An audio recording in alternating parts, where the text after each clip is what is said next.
자, 오늘은 우리 어저께에 이어서 마태복음 4장 17절 말씀부터 25절까지 말씀. 자, 우리 돌아가면서 한 절씩 읽을까요? 17절 내가 읽습니다. 이때부터 예수께서 비로소 전파하여 이르시되 회개하라 천국이 가까이 왔느니라 하시더라. 갈릴리 해변에 다니시다가 두 형제 곧 베드로라 하는 시몬과 그의 형제 안드레가 바다에 그물 던지는 것을 보시니 그들은 어부라. 말씀하시되 나를 따라오너라. 내가 너희로 사람을 낚는 어부가 되게 하리라 하시니 저희가 곧 그물을 버려두고 예수를 쫓으니라. 거기서 더 가시다가 다른 두 형제 곧 세베대의 아들 야고보와 그의 형제 요한이 그의 아버지 세베대와 함께 배에서 그물 깁는 것을 보시고 부르시니 그들이 곧 배와 아버지를 버려두고 예수를 따르니라. 예수께서 온 갈릴리에 두루 다니사 저희 회당에서 가르치시며 천국 복음을 전파하시며 백성 중에 모든 병과 모든 약한 것을 고치시니 거의 소문이 온 수리아에 퍼진지라. 사람들이 모든 앓는 자 곧 각색병과 고통에 걸린 자, 귀신 들린 자, 간질하는 자, 중풍병자들을 데리고 오니 저희를 고치시더라. 갈릴리와 데가볼리와 예루살렘과 유대와 요단강 건너편에서 수많은 무리가 따르니라. 아멘. 아멘.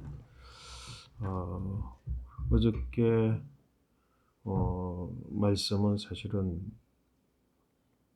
쉽게 우리 마음속에 새겨야 될 말씀이 아니라 굉장히 가슴 깊이 새겨야 될 말씀이었던 것 같아요. 회개하라 천국이 가까웠느니라 라고 하는 이 말 한마디는 그 당시에 어떤 파급을 가지고 왔고 그 당시에 유대 사회에 어떤 면에 있어서는 질서 전체를 뒤흔드는 마치 이 성경이 기록하고 있는 것과 같이 예수님이 키질을 하는 것과 같은, 그러니까 그냥 예루살렘을 중심으로 또 유대를 중심으로 갈릴리까지 온 유대 전체가 이제 이 복음, 어떤 복음? 회개하라 천국이 가까웠느니라 한 복음으로 인해서 완전히 중심이 흔들려 뿌리가 흔들릴 정도의 그런 도전적이고 강력한 의미를 가진 말씀이었어요. 그래서 이제 오늘 건너뛰었지만 세례 요한이 이 말씀을 전하게 될 때에 많은 사람들이 세례 요한에게 몰려와서 수십 많은 사람들이 세례를 받게 되는 거예요. 근데 이제 세례 요한이 그렇게 이 회개하라 천국이 가까웠느니라고 복음을 전한 곳은 예루살렘 근처였어요. 예루살렘 근처 가까운 요단강 면에 그 요단강이 어디서부터 어디서까지 흐르는 강이냐면 갈릴리에서 사해까지 흐르는 강 전체를 요단강이라고 그러거든. 그런데 이제 요단강 하류에서 이제 그 말씀을 전했어. 그런데 오늘 성경의 말씀에 보니까 이때부터 예수께서 비로소 전파하여 그렇게 기록을 하고 있어. 그래서 우리가 뭔가를 이야기할 때에 이때로부터 비로소라고 하면 그 때가 중요하다는 거잖아요. 그죠? 인생을 살면서 이제 그 때를 중요하게 여길 줄 알아야 돼. 같은 행동이라도 어느 때에 그 행동을 하느냐에 따라서 의미가 다르지. 그래서 적시적소라고 하는 말을 하잖아요. 적시 시간과 적소 시간과 때를 맞추어서 복음을 전파해야 되는 거지. 그래 회개하라 천국이 가까웠느니라를 예수님이 이미 오래전에 전할 수 있었음에도 때를 기다린 거지. 그지? 근데 그 때가 어느 때냐면 성경의 말씀에 요한이 잡혔어. 요한이 잡혀서 감옥에 갇혔어. 그래서 더 이상 이 복음이 전파될 일이 이제 없게 된 정도로 세례 요한이 갇혔다는 거야. 그 말은 무슨 말이냐면 이미 회개하라 천국이 가까웠느니라라고 하는 이 말 한마디가 그 사회 전체를 흔들었다는 거지, 그지? 그러니까 그 당시에 왕인 그 왕이 헤롯 왕이 아들 헤롯 왕이 이 요한을 가만히 두면 안 되겠다라는 생각을 가지고 이제 가두었지. 근데 예수님께서 세례 요한이 옥에 갇혔다라고 하는 말씀을 듣고서는 이제 예수님께서 똑같은 복음이지 회개하라 천국이 가까웠느니라라고 하는 것을 이때로부터 비로소 전하기 시작을 했어. 그래서 이 회개하라 천국이 가까웠느니라는 이 메시지는 예수님이 사역을 공생애를 시작하면서 가장 첫 번째 했던 말씀이고 이 말씀은 세례 요한이 전파하여 이미 그 유대 사회에 굉장한 파장을 일으켰던 말씀이었고 세례 요한은 분명하게 메시지를 전할 때마다 회개하라 천국이 가까웠느니라 라고 말할 때마다 뭐라 그랬어?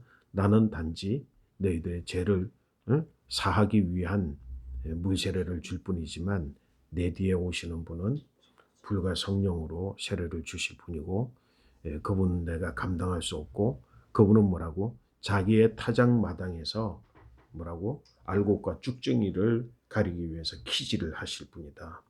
그 메시지를 주고 그 메시지 다음에 이제 예수님께서 이어받아서 회개하라 천국이 가까웠느니라 라고 하는 말씀을 전파하셨어요. 그런데 이 복음이 어떤가는 이제 어저께 이야기를 다 했고 오늘은 보니까 이 복음을 전하시면서 예수님은 세례 요한과 다른 행태의 복음 전파를 하셨어.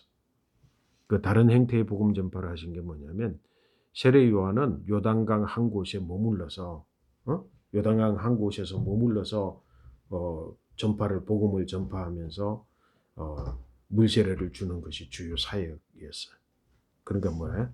죄를 사하는 회개하고 돌아오게 하는 그것을 죄 사하게 하는 세례를 주는 것이었는데 그 다음에 오실 이는 예수님 뭐라 그랬어? 불과 성령으로 세례를 주실 분이라 그랬잖아.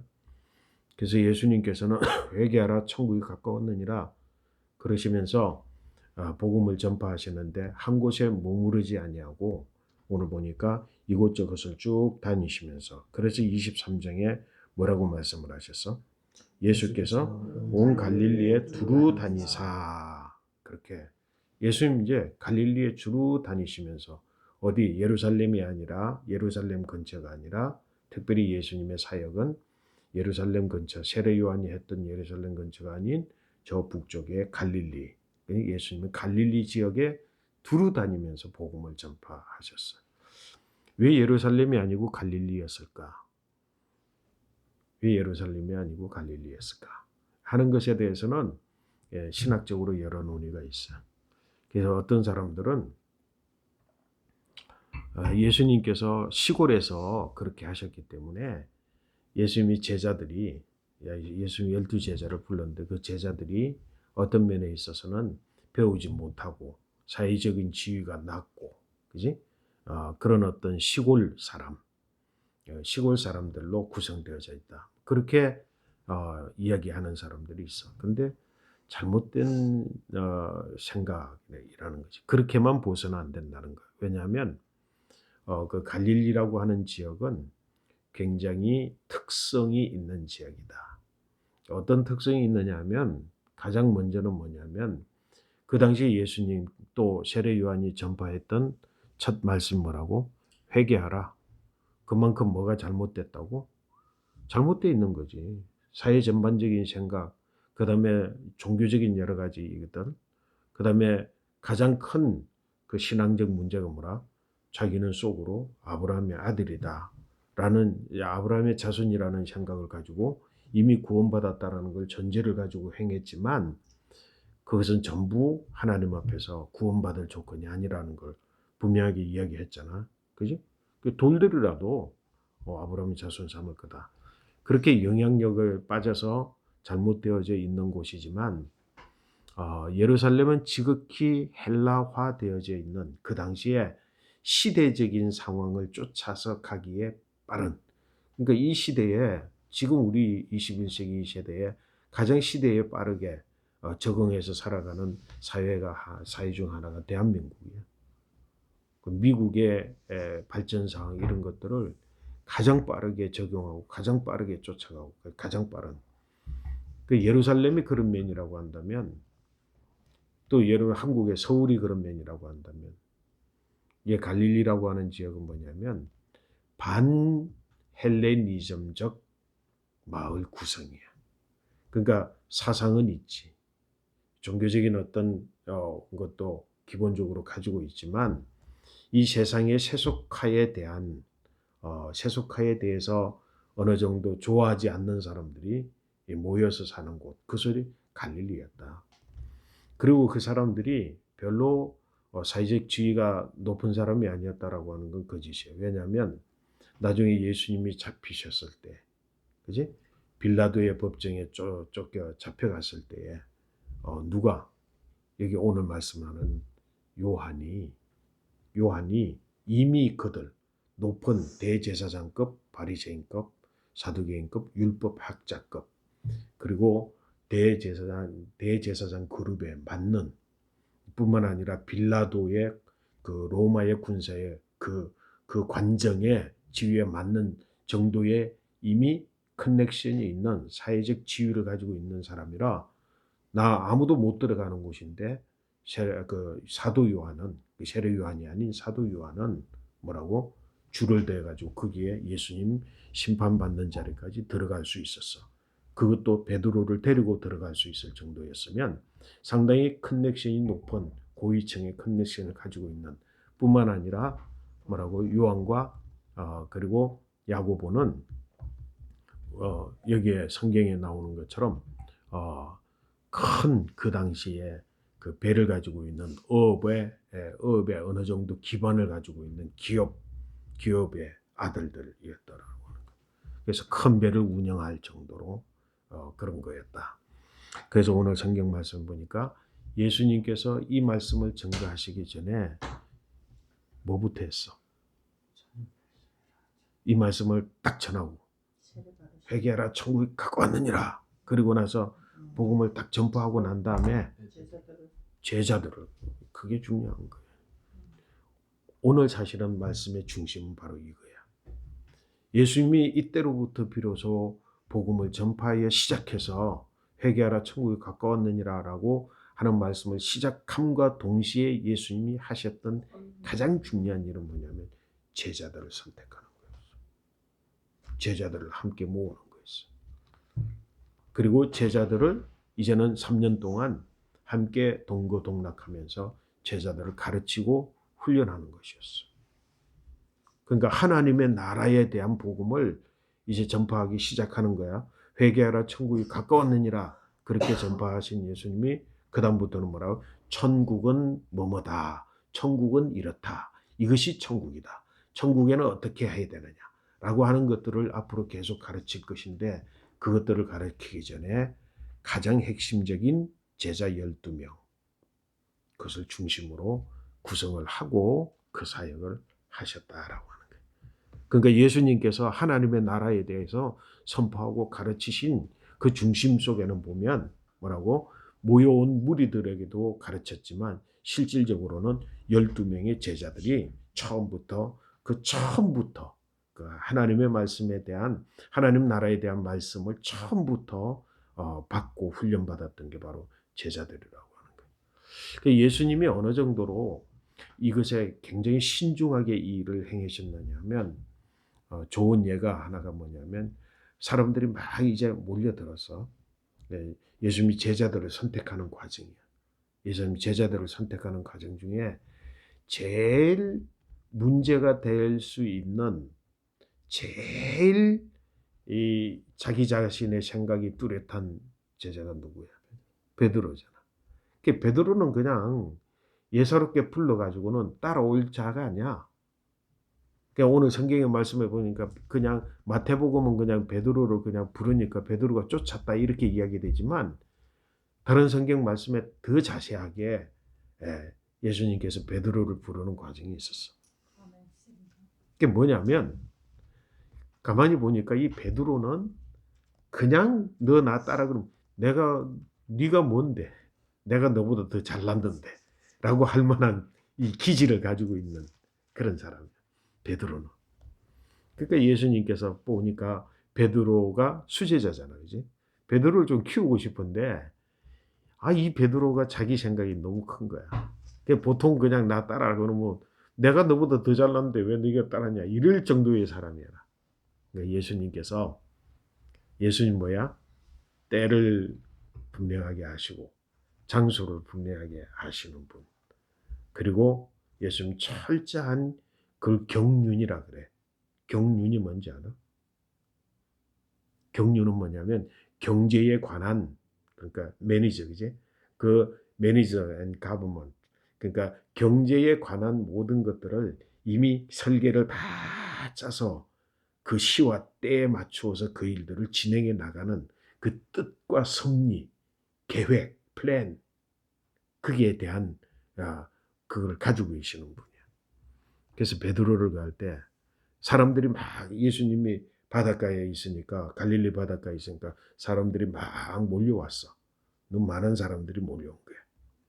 그러니까 예수님께서 이제 그 말씀을 가르치는 자리에 그 옆에 보니까 베드로가 이제 막 고기를 잡고 돌아와 가지고 이제 배를 막 씻으려고 이제 배를 이제 그물을 씻으려고 배를 이제 이 해변가로 가까이 이렇게 댈 때야. 그때 이제 예수님께서 이제 모여 있는 무리들을 데리고 이제 그게 말씀을 전하면서 누구에게 찾아가는 거야? 베드로에게 찾아가는 거야. 베드로에 찾아가 가지고 베드로가 있는 그 배에 타셨어. 그래서 베드로 타시고 뭐라고 하냐? 적당하게 거리를 유지해 달라고 부탁을 했어. 그 베드로가 이제 사람들이 막 모여 있으니까 베드로는 또 이게 뭐야? 자기 나타내는 거 좋아하고 막 그러잖아. 그러니까 뭐 그냥 연설하는 사람이 아직 예수님 누군지 모르잖아. 연설하는 사람이 자기한테 가까이 오더니 막 사람들이 모여 있는데 자기 배에 딱 탄단 말이야. 그래서 거리를 좀 유지해 달라고 그런단 말이야. 그러니까 뭐 베드로 기분 좋은 마음을 가지고 다 이렇게 했어. 그래서 적당하게 거리를 잘 유지해 달라고. 이게 이제 물결에 배가 흘러가지 않게끔. 그래서 이제 베드로는 이제 뭐야? 배를 뭐 힘껏 질 필요 없지. 조금 떨어지면 조금 이렇게 그 되면서 배를 이제 한 자리에 유지하게끔 하고 예수님께서 거기에 서 가지고 무리들에게 막 이제 천국에 대한 복음을 가르치고 막 하나님 말씀을 가르쳐서 전했어. 막 전하는 거야. 사실은 예수님이 무리들을 향하여서 말씀을 전하고 있지만 예수님의 신경은 어디에 가 있었을까? 베드로에게 가 있는 거지. 사실은 그 베드로는 꼼짝도 못하고 안 그랬으면은 에이씨 뭐 저런 말 필요 없어 하고 뭐 그냥 그물 씻고는 자기 집으로 돌아갔을 거야. 근데 도망도 못 가. 제일 가까운 데서 바로 옆에서 배를 이렇게 실실 치우면서 도대체 이 양반이 뭐 도대체 누구야? 이게 무슨 이야기 하는데? 그러면서 이제 별 생각 없이 말씀을 들었어. 그러니까 도망 못 가는 자리, 가장 가까운 자리. 근데 뭐야? 베드로는 성품상, 기질상 말씀을 자기가 찾아서 듣는 사람이 아니고 도망갈 만한 사람, 뛰쳐서 자기 생각대로 할 수 있는 사람, 그 사람은 예수님 그냥 배에다 딱 묶어놨어. 그래가지고 그래서 말씀을 다 전하고 나서 말씀을 전하고 나서 베드로야, 네가 고기를 지난 밤에 고기를 잡았냐? 한 마리도 못 잡았다는 거지.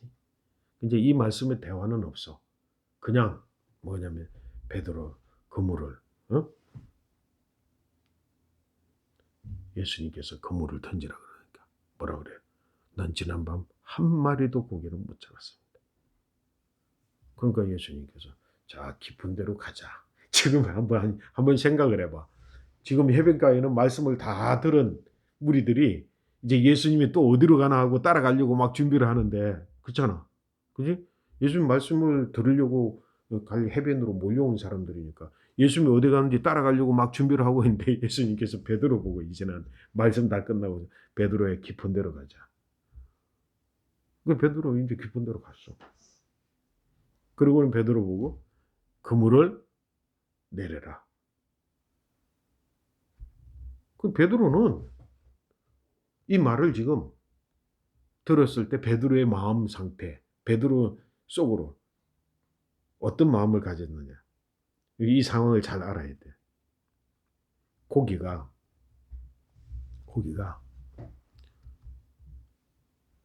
밤 되면 어디에 있고 낮 되면 어디에 있을까?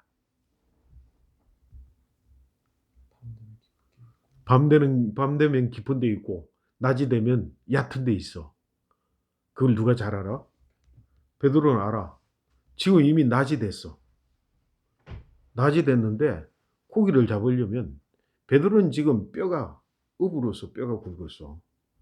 그 지금 고기를 잡으려면 이 시간에 고기 잡으려면 어디로 가야 돼?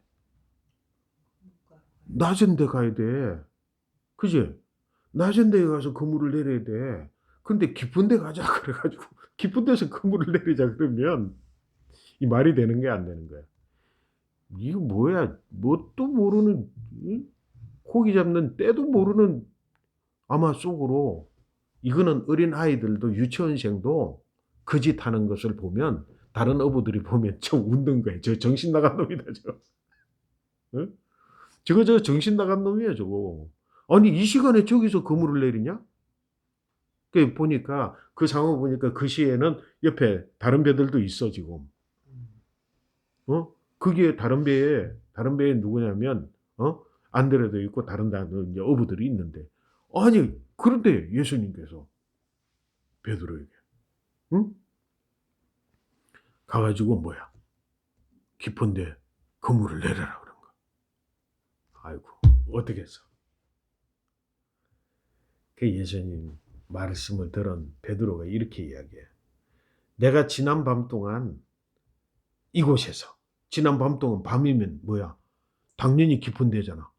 그 지난 밤 동안 깊은 데에서 그렇게 그물을 던졌는데 깊은 데서 잡을 수 있는 고기 한 마리도 못 잡았지만 그러게 더군다나 지금은 뭐야? 여기서 이 그물을 내리는 짓은 미친놈이 하는 짓이지만 당연히 지금은 얕은 데 가서 그물을 내려야 될 시간이지만 그렇게 이야기해요. 내가 지난밤 이 깊은 데서 지난밤에 한 마리도 잡지 못했지만 내가 주님의 말씀을 따라 여기가 굉장한 거야. 말씀은 들어야 돼. 말씀을 들어야 돼. 그래서 믿음은 어디에서 난다 그랬어? 들음에서 난다 그랬거든. 내가 들어보니까 내가 배에서 도망 못 가고 배를 저어가면서 예수님이 지금 당신이 저 무리 군중들에게 해변가에 지금 서 있는 군중들에게 전하는 말씀을 들어보니까 이 사람 보통이 아니네. 야, 이 하나님의 나라에 대해서 지금 특별히 또 지금 이 사회에 도저히 생각할 수 없는 하나님 진리를 전하는 모습 보니까 야 하는 감동이 있는 거야. 내가 주님의 말씀을 의지해서 이게 중요한 거지. 지금까지는 뭐에 의지해서 그물을 내려서? 자기 지식과 자기 경험과 자기의 실력에 의해서 그물을 내렸어. 한 번도 누구 말을 따라서 내려본 적이 없는 분들. 근데 시간이 얼마나 지났는지 몰라. 20분은 아니야. 20분은 아니야. 한 시간이 됐는데 2시간이 됐는지 모르지만 도망 못 가고 그게 갇혀가지고 말씀을 들으면서 마음에 감동받아서 아이고 이건 뭐라고 아주 황당한 일이지만 해서는 안 된 일이지만 내가 해본 적도 없는 일이지만 내가 지금도 할 수 없는 일이지만 해서도 안 될 일이지만 내가 주님 말씀하시니까 주님 말씀 따라 내가 한번 내려보겠습니다 하고 그물을 내렸어. 그때 기적이 났다. 그물이 찢어질 정도로 잡혀서 어이구 이게 웬일이야. 그러면서 베드로가 충격을 딱 받은 거지. 그래가지고 성경의 말씀에 자기 혼자 못 끌어올려가지고 뭐라고? 요한과 야고보 있는 친구 옆에 있는 친구를 불러다가 같이 끌어올렸어.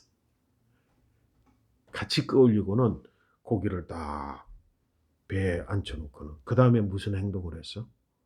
이거 중요한 이야기야. 베드로가 무릎을 콱 꿇었어. 무릎을 콱 꿇고 주여 저는 죄인입니다. 나를 떠나가십시오. 저는 죄인입니다. 떠나세요. 그때 예수님께서 너는 나를 쫓으라.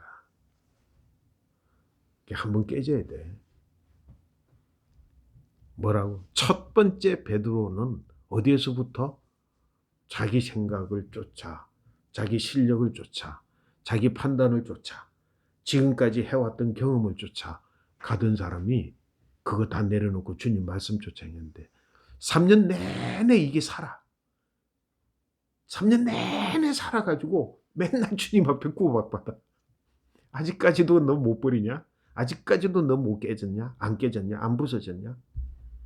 예수님께서 이런 식으로 제자들을 부르고 난 다음에 그들을 이와 같은 정도, 베드로 같은 정도의 제자들에게 뭘 가르쳤다고? 하나님의 나라 복음을 전거했어. 3년 동안 그들이 깨지지 않았어. 그래도 성령 받고 나서야 깨졌는데 3년 동안 부정적이지만 안 깨졌지만 훈련 안 됐지만 그래도 듣는 말씀들이 차곡차곡 쌓였다가 성령 받고 나니까 그 쌓였던 것들이 나타나가지고 폭발적인 능력을 구해서 교회가 생기기 시작한 거야. 엄청나게 중요한 거지. 몰라도 들어야 돼. 안 믿겨져도 들어야 돼. 이게 뭐가 돼도 들어야 돼. 그게 왜냐면 이게 그때 그 말씀이구나. 바로 이거구나. 라고 하는 순간. 그 순간들이 사람을 변화시키는 거지. 그래서 우리는 이 코로나 바이러스 시간 동안에 하나님의 나라 천국에 대한 복음을 처음부터 끝까지 계속해서 듣기로 하도록 하겠습니다. 중심은 뭐야? 내 생각, 내 실력, 내 판단, 내 경험은 안 되는 일이지만 그러나 주님이 말씀하시면 주님 말씀을 쫓아 내가 행하겠습니다. 할 때 기적이 일어나는 거지. 고기가 막 배가 잠길 정도의 고기가 잡히는 거지. 그게 하나님의 능력을 경험하는 경험이다. 오늘 그러한 축복이 여러분 모두에게 있게 되시기를 축복합니다. 아멘. 아멘.